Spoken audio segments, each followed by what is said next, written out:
Excerpt from A Raisin in the Sun, a play by Lorraine Hansberry. From Act 3. Ruth. What did you call that man for, Walter Lee? Walter. Called him to tell him to come on over to the show. Gonna put on a show for the man, just what he wants to see. You see, Mama, the man came here today, and he told us that them people out there where you want us to move, well, they so upset, they willing to pay us not to move. He laughs. And oh, Mommy, you would have been proud of the way me and Ruth and Benny acted. We told him to get out. Lord have mercy. We told the man to get out. Oh, we was some proud folks this afternoon. Yeah. He lights a cigarette. We were still full of that old-time stuff. Ruth, Walter's wife, coming toward him slowly. You talking about taking them people's money to keep us from moving in that house? Walter. I ain't just talking about it, baby. I'm telling you that's what's gonna happen. Benitha, Walter's sister. Oh, God. Where's the bottom? Where's the real honest-to-God bottom so he can't go any farther? Walter. See, that's the old stuff. You and that boy was here today. You all want everybody to carry a flag and a spear and sing some marching songs, huh? You want to spend your life looking into things and trying to find the right and the wrong part, huh? Yeah. You know what's gonna happen to that boy someday? He'll find himself sitting in a dungeon, locked in forever, and the takers will have the key. Forget it, baby. There ain't no causes. There ain't nothing but taking in this world, and he who takes the most is smartest, and it don't make a damn bit of difference how. Mama, you making something inside me cry, son. Some awful pain inside me. Walter. Don't cry, Mama. Understand. That white man is going to walk in that door able to write checks for more money than we ever had. It is important to him, and I'm going to help him. I'm going to put on the show, Mama. Mama. Son, I come from 5 generations of people who was slaves and sharecroppers, but ain't nobody in my family never let nobody pay him no money. That was a way of telling us we weren't fit to walk the earth. We ain't never been that poor. Raising her eyes and looking at him. We ain't never been that dead inside. Benitha. Well, we are dead now. All the talk about dreams and sunlight that goes on in this house, it's all dead now. Walter. What's the matter with you all? I didn't make this world. It was given to me this way. Hell yes, I want me some yachts someday.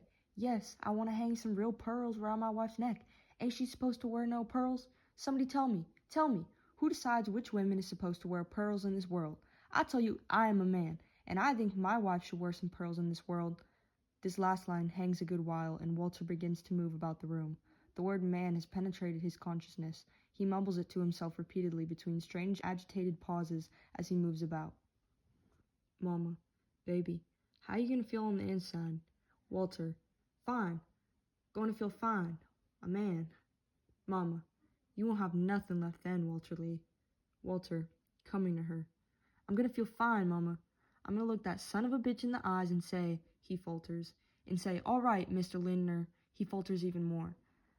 That's your neighborhood out there, and you got the right to keep it like you want. You got the right to have it like you want. Just write the check, and the house is yours. And I'm gonna say, his voice almost breaks. And you people just put the money in my hand, and you won't have to live next to this bunch of stinking. And maybe I'll just get down on my black knees. He does so. Ruth and Benny and Mama watch him in frozen horror. Captain, Mister, Boss Man, groveling and grinning and wringing his hands in profoundly anguished imitation of the slow-witted movie of stereotype. Oh, yes, sir, boss. Yes, sir. Great white voice breaking, he forces himself to go on. Father, just give us the money, for God's sake, and we ain't gonna come out day and dirty up your white folks' neighborhood. He breaks down completely. And I'll feel fine, fine, fine. He gets up and goes into the bedroom. Benitha. That is not a man. That is nothing but a toothless rat. Mama. Yes, death done come in this here house. She's nodding, slowly, reflectively. Done come walking in my house on the lips of my children. You what's supposed to be my beginning again. You, what's supposed to be my harvest. To Benitha. You mourning your brother? Benitha. He's no brother of mine. Mama. What'd you say? Benitha. I said that individual in that room is no brother of mine. Mama. That's what I thought you said. You feeling like you better than he is today? Benitha does not answer. Yes? What did you tell him a minute ago? That he wasn't a man? Yes? You give him up for me? You done wrote his epitaph too, like the rest of the world? Well, who gave you the privilege? Benitha. Be on my side for once. You saw what he just did, Mama. You saw him. down on his knees. Wasn't it you who taught me to despise any man who would do that, doing what he's doing now? Mama, yes, I taught you that, me and your daddy. But I thought I taught you something else, too. Thought I taught you to love him. Beneatha, love him? There's nothing left to love. Mama, there's always something left to love. And if you ain't learned that, you ain't learned nothing. Looking at her. Have you cried for that boy today? And I don't mean for yourself and for the family because we lost the money. I mean for him. What he been through and what it done to him.